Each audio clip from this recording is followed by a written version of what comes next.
अस्सलाम वालेकुम स्टूडेंट्स। उम्मीद है आप सब खैरियत से होंगे। मैथ पाथ यूट्यूब चैनल में खुशामदीद। First year mathematics new syllabus के मुताबिक चैप्टर नंबर 14 स्टार्ट किया हुआ है। आज की वीडियो में हम एक्सरसाइज 14.1 का क्वेश्चन नंबर 6 से लेके क्वेश्चन नंबर 12 तक सॉल्व करेंगे। क्वेश्चन नंबर 6 इम्पॉर्टेंट है स्टूडेंट्स, लॉन्ग क्वेश्चन के हवाले से भी और शॉर्ट क्वेश्चन के लिए भी। इसकी स्टेटमेंट को समझना होगा पहले कि इसकी स्टेटमेंट में वो हमसे क्या पूछ रहा है और क्या उसने हमें गिवन दिया हुआ है। फाइंड अ वेक्टर, वेक्टर हमने फाइंड करना है हुज मैग्नीट्यूड इज़ 5। अब इधर तक इसने क्वेश्चन में दो चीज़ें आपको बता दी हैं। एक तो वेक्टर फाइंड करना है और सेकंड जो वेक्टर फाइंड करना है उसी की मैग्नीट्यूड आपको क्या गिवन है 5 एंड इज़ पैरेलल, और उसके पैरेलल आपको एक और वेक्टर दिया हुआ है जो कि 3i + 4j - k। अब सबसे पहले हम इधर लेट कर लेते हैं, let v be a vector. हमने लेट कर लिया जी कि वो वेक्टर जो हमने फाइंड करना है उसका नाम v है। लेकिन v वेक्टर तो हमने फाइंड करना है, उसको तो हमने सपोज कर लिया। अब ज़रूरी नहीं कि इधर आपने v का ही नाम देना है, अपनी मर्ज़ी से u भी रख सकते हो, w रख सकते हैं, जो आपका दिल करता है उस वेक्टर को नाम दे लें। और सेकंड उसने बताया हुज मैग्नीट्यूड इज़ 5, उसी वेक्टर की जो मैग्नीट्यूड है वो 5 है। ले जी लिख लेते हैं फिर।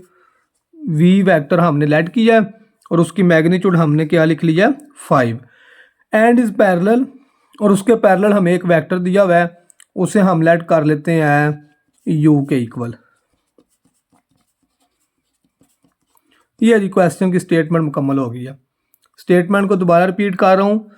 एक वेक्टर जो हमने फाइंड करना है उसको हमने v का नाम दे लिया, जो वेक्टर फाइंड करना है उसी की मैग्नीट्यूड हमें 5 गिवन है, और उसके पैरेलल हमें एक और उसने वेक्टर दिया हुआ था, उस वेक्टर को हमने नाम दे लिया u का। ये हमारे पास जी u वेक्टर आ गया है जो उसके पैरेलल दिया हुआ है। अब इस u वेक्टर की हमने यूनिट वेक्टर फाइंड करना है, तो यूनिट वेक्टर के लिए पहले इसकी मैग्नीट्यूड फाइंड करनी होगी। लिखें जी u का मैग्नीट्यूड 3 का स्क्वायर + 4 का स्क्वायर + -1 का स्क्वायर। मैग्नीट्यूड फाइंड करने का क्या मेथड है, i के साथ जो वैल्यू लिखी हुई है उसका स्क्वायर, दरम्यान में प्लस आएगा, j के साथ जो वैल्यू लिखी है उसका स्क्वायर प्लस, अब इधर k के साथ -1 लिखा हुआ है तो विद साइन उसका स्क्वायर आएगा 16, और -1 का स्क्वायर क्या आ जाएगा +1। तो u वेक्टर की मैग्नीट्यूड स्टूडेंट्स हमारे पास आ जाएगी 16 में 9 प्लस करें 25, और 25 में जब 1 को प्लस करेंगे तो स्क्वायर रूट 26। ये तो मैग्नीट्यूड आ गया जी u की। अब हम इधर u का यूनिट वेक्टर फाइंड करते हैं जी। पहले यूनिट वेक्टर का फार्मूला आप जानते हैं, u वेक्टर ओवर u की मैग्नीट्यूड। वैल्यू पुट करें जी, u वेक्टर हमें क्वेश्चन में गिवन है 3i + 4j - k over magnitude आ गया जी 26 का स्क्वायर रूट। ये आ गया जी हमारे पास u यूनिट वेक्टर। अब u तो हमने फाइंड ही नहीं था करना, हमें तो फाइंड v करना है। हमें क्या फाइंड करना है वेक्टर v।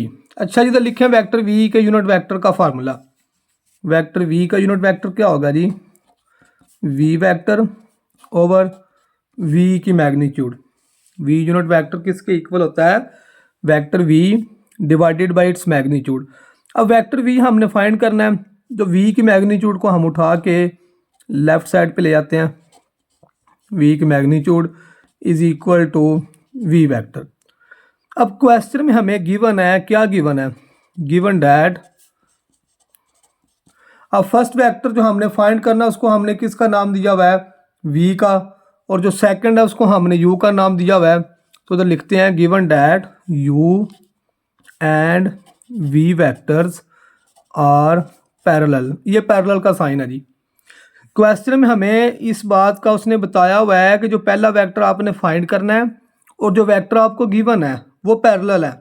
जब दो वेक्टर्स पैरेलल होते हैं तो स्टूडेंट्स उनके यूनिट वेक्टर इक्वल होते हैं। If two vectors are parallel then unit vectors are equal.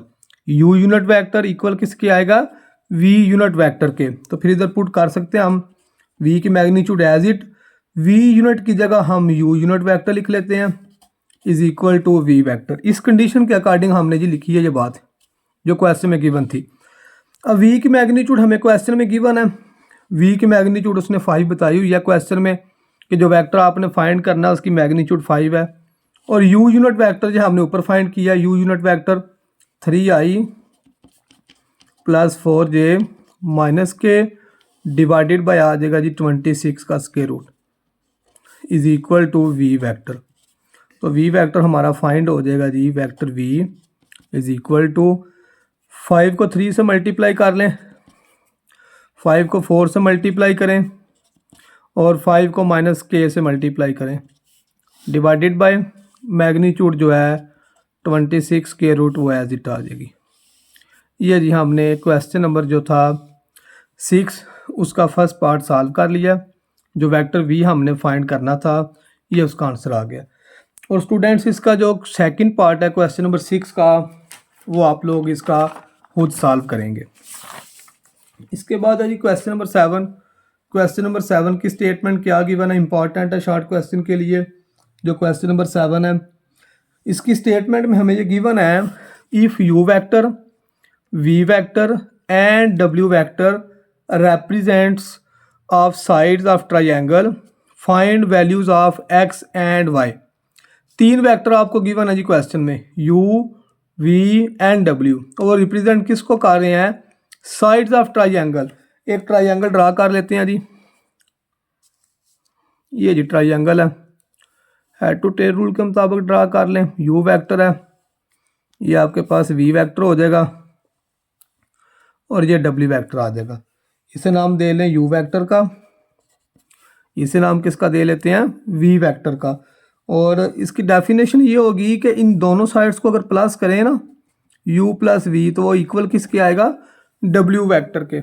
अब ये एक बात तो हमें क्वेश्चन में बता दिया उसने कि ये साइड्स ऑफ ट्राइंगल है, तो जब ये साइड्स ऑफ ट्राइंगल है तो लिख देते हैं u plus v plus w u plus v is equal to w। लिख लें जी गिवन डैट, ये बात लिख लेना जी। तो क्वेश्चन में given that u vector v vector and w vectors are sides of triangle.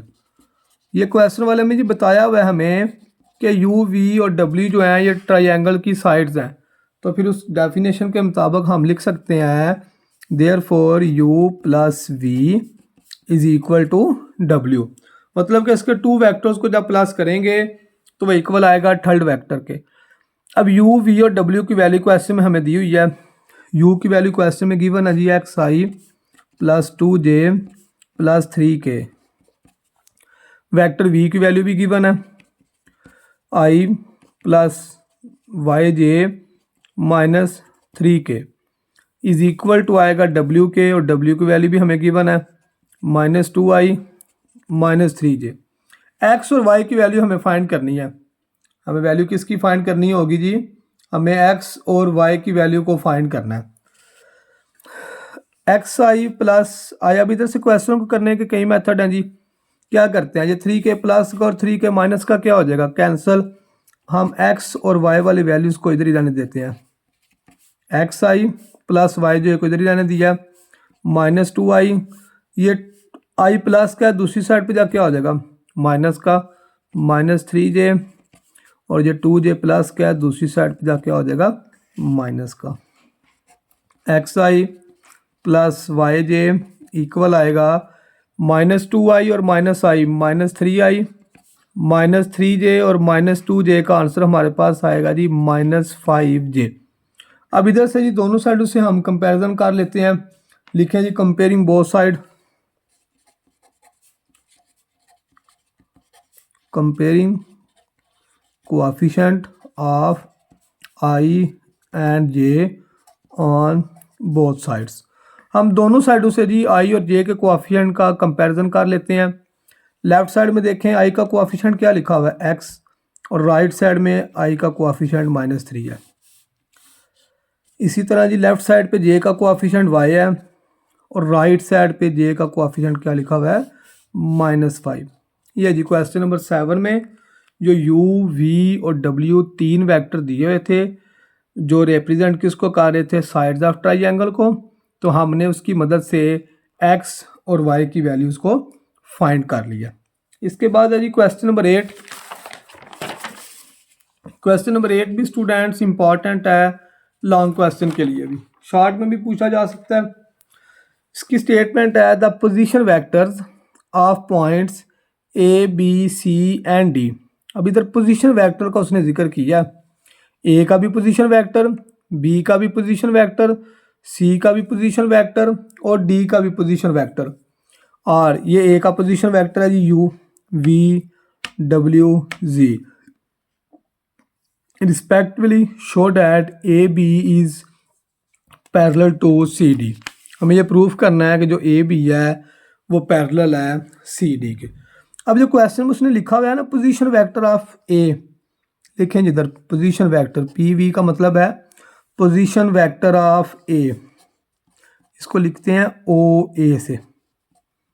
Position vector of ए को कैसे लिखेंगे ओ ए से, वो हमें किसके इक्वल उसने दिया हुआ है यू वेक्टर के, वो आ जाएगा जी आई प्लस 2j प्लस के।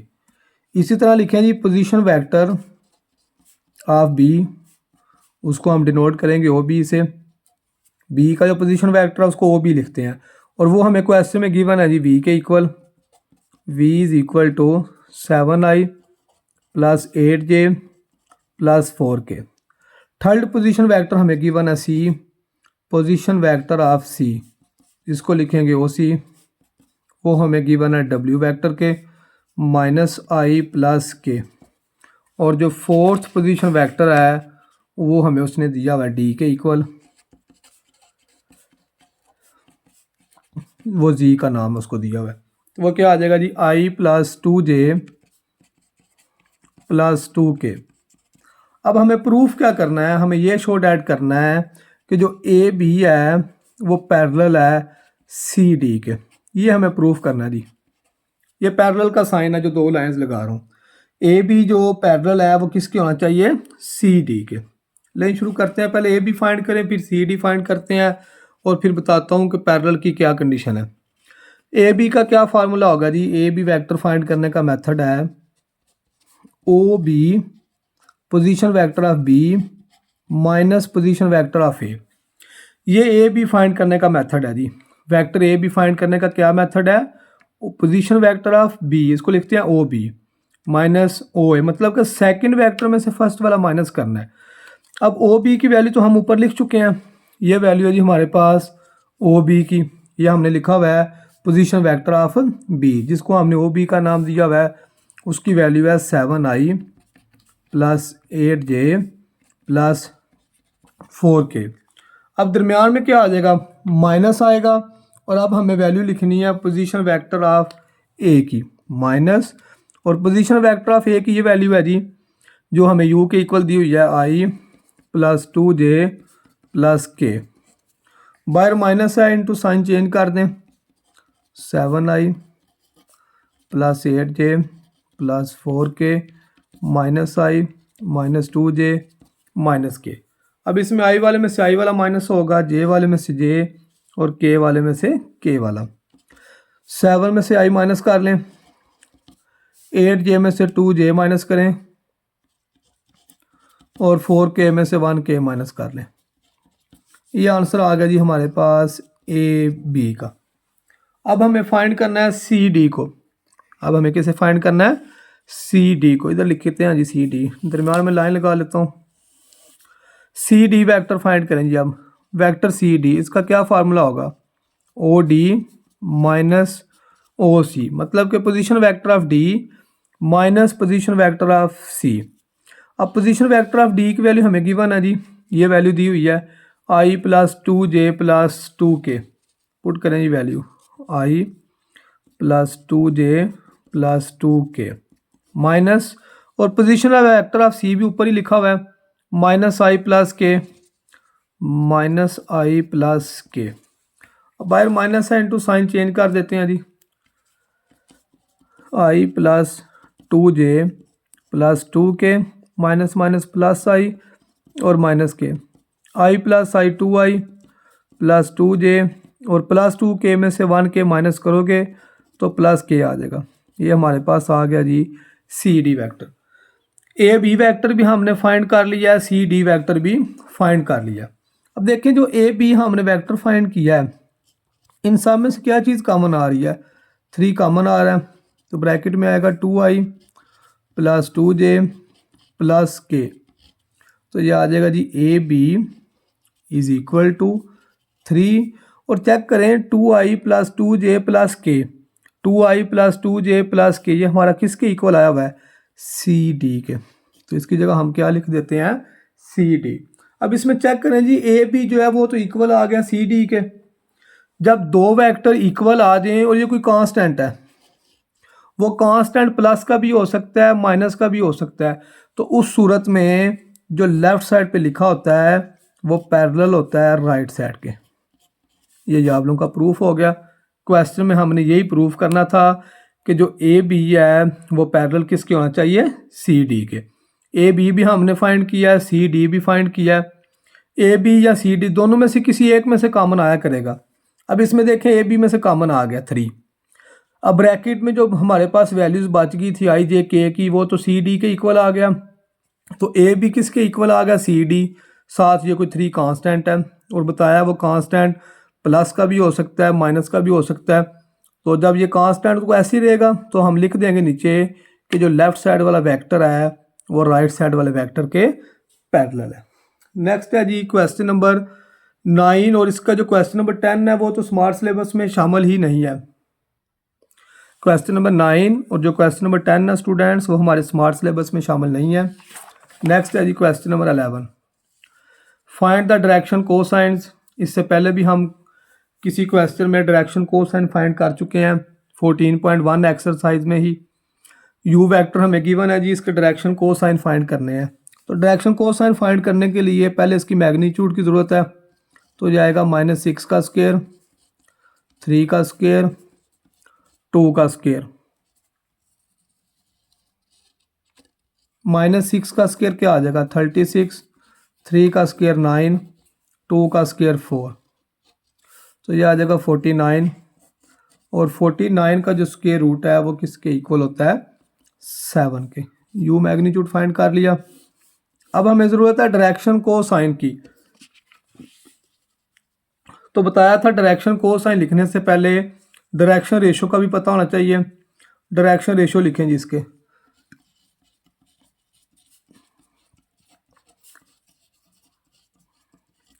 डायरेक्शन रेशो इसके क्या होंगे, आई के साथ क्या लिखा हुआ है -6, जे के साथ क्या लिखा हुआ है 3 और कॉमा के के साथ क्या आ जाएगा 2। आई जे और के के जो कोएफिशिएंट होते हैं उनको हम कहते हैं डायरेक्शन रेशो। अब फाइंड कर लेते हैं जी डायरेक्शन कोसाइंस।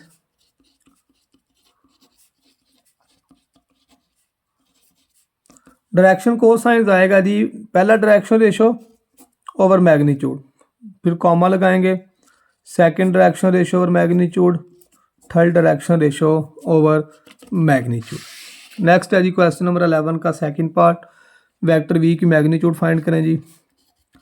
4 का स्क्वायर, 2 का स्क्वायर, -5 का स्क्वायर। 4 का स्क्वायर 16, 4, 25। 16 में 4 प्लस करें 20, 20 में 25 प्लस कर लेंगे तो 45 आ जाएगा। अब लिखते हैं जी डायरेक्शन रेशो। डायरेक्शन रेशो क्या आएंगे जी, आई के साथ 4 लिखा हुआ है, कॉमा जे के साथ 2 और कॉमा के के साथ -5, तो डायरेक्शन कोसाइंस आ जाएंगे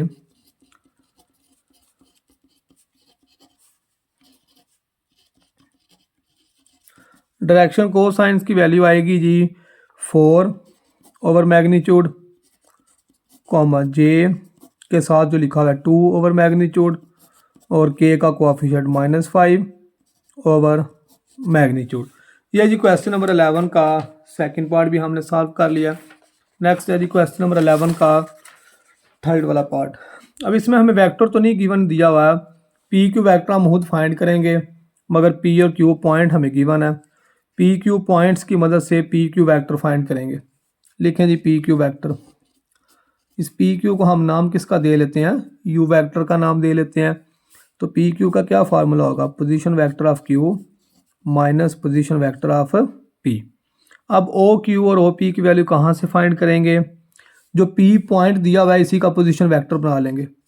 पी को जब पोजीशन वेक्टर में चेंज करेंगे तो पहले के साथ आई लग जाएगा, सेकंड के साथ जे और थर्ड के साथ के।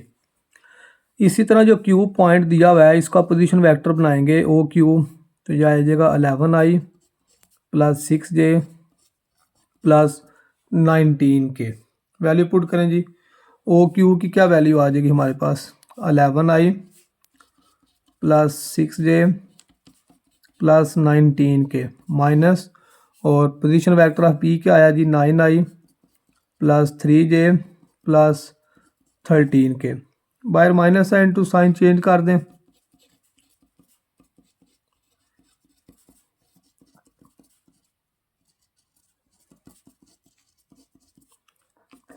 अलेवन आई में से 9i माइनस कर लें तो ये आ जाएगा हमारे पास 2i प्लस 6j और minus 3j plus 3j plus 19 के और माइनस 13 के। 19 में से 13 माइनस करेंगे तो 6 के आ जाएगा। ये जी यू वेक्टर आ गया। अब इस यू वेक्टर की हमें डायरेक्शन कोसाइन फाइंड करने हैं। तो डायरेक्शन कोसाइन से पहले इसका मैग्नीट्यूड फाइंड करते हैं जी। यू का मैग्नीट्यूड 2 का स्क्वायर 3 का स्क्वायर 6 का स्क्वायर 4 प्लस 9 प्लस 36 49 का स्क्वायर रूट 7 आ जाएगा। अब जी यू की मैग्नीट्यूड के बाद इसका डायरेक्शन रेशो लिखें, direction ratio of you, direction ratio of you vector. तो पहला डायरेक्शन रेशो 2, सेकंड 3 और थर्ड क्या आ जाएगा 6। तो डायरेक्शन कोसाइन इसके क्या आ जाएंगे, direction cosines of vector you 2 divided by magnitude 3 divided by magnitude 6 divided by magnitude. ये जी क्वेश्चन नंबर 11 का जो थर्ड वाला पार्ट था जिसके हमें डायरेक्शन कोसाइन फाइंड करने थे। 2 पॉइंट्स गिवन थे, उन 2 पॉइंट्स की मदद से पहले हमने क्या बनाया है पी क्यू वैक्टर, जिसे हमने यू का नाम दिया। और क्यू पी क्यू का फार्मूला होता है O Q minus O P. Simplify किया, वेक्टर यू आ गया, इसकी मैग्नीट्यूड फाइंड किया, फिर इसके डायरेक्शन रेशो लिखे गए हैं और उनकी मदद से हमने इसके क्या लिख लिए हैं डायरेक्शन कोसाइन। आज की वीडियो का जी लास्ट क्वेश्चन है, क्वेश्चन नंबर 12 इंपॉर्टेंट है शॉर्ट क्वेश्चन के लिए। Which of the following triple can be direction angles of single vector. अब हमें ये 3 एंगल दिए हुए हैं, ये अल्फा रख लेते हैं, इसे नाम बीटा का रख लें और इसे नाम किसका दे लेते हैं गैमा का। अब इसमें जो फार्मूला यूज़ होगा सिंगल वेक्टर्स के लिए वो ये है cos square alpha plus cos square beta plus cos square gamma. अगर तो ये 1 के इक्वल आ जाए तो फिर सिंगल वेक्टर होगा, और अगर 1 के इक्वल ना आए तो फिर ये सिंगल वेक्टर नहीं है। चेक करते हैं जी क्वेश्चन में वैल्यू पुट करके कि ये डायरेक्शन एंगल्स जो हैं वो सिंगल वेक्टर की फॉर्म में हैं कि नहीं। लेफ्ट साइड में लगाएं जी वैल्यू कॉस स्क्वायर अल्फा की वैल्यू 45 डिग्री है प्लस कॉस स्क्वायर बीटा की वैल्यू भी 45 डिग्री है और कॉस स्क्वायर गैमा की वैल्यू 60 डिग्री है। ये अल्फा है, ये बीटा और गैमा है। कॉस 45 की वैल्यू 1/√2 का स्क्वायर, कॉस 45 की वैल्यू 1/√2 का स्क्वायर, कॉस 60 की वैल्यू 1/2 का स्क्वायर। तो 1/√2 का स्क्वायर तो कैंसिल हो जाएगा, तो ये आएगा 1/2 1/2 1/4। इस सारे का एलसीएम क्या आ जाएगा 4 2 2 2 2 प्लस 1। तो इसका आंसर तो हमारे पास आ गया 5/4, मतलब कि हमारे पास आंसर 1 के इक्वल नहीं आया। तो फिर क्या प्रूफ हुआ कि जो लेफ्ट हैंड साइड है वो तो राइट हैंड साइड के इक्वल ही नहीं है, मतलब कि जो लेफ्ट साइड राइट साइड के इक्वल नहीं आई। तो उस सूरत में लिख देंगे नो सिंगल वेक्टर। तो अगर ये 1 के इक्वल आ जाता तो फिर इसको सिंगल वेक्टर लिख देना था। क्वेश्चन नंबर 12 का जी सेकंड पार्ट स्टूडेंट्स आप खुद करेंगे, इसका थर्ड वाला पार्ट मैं करवा देता हूँ। इसमें भी सिंगल वेक्टर को ही चेक करना है। इस वैल्यू को अल्फ़ा का नाम दे लें ये बीटा है और ये गैमा है। फार्मूला यूज़ करें जी, कॉस स्क्वायर अल्फ़ा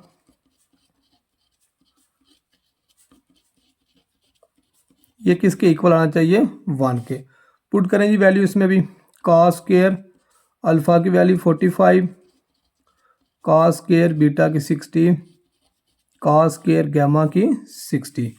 कॉस 45 की वैल्यू 1/√2, कॉस 60 की वैल्यू 1/2, कॉस 60 की वैल्यू 1/2।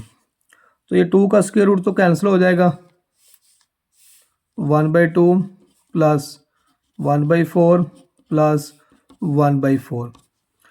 इस सारे का एलसीएम क्या आएगा जी, 4, 2 दा 4, 1 + 1, तो ये आ गया जी 4/4। तो आंसर हमारे पास किसके इक्वल आ गया, 1।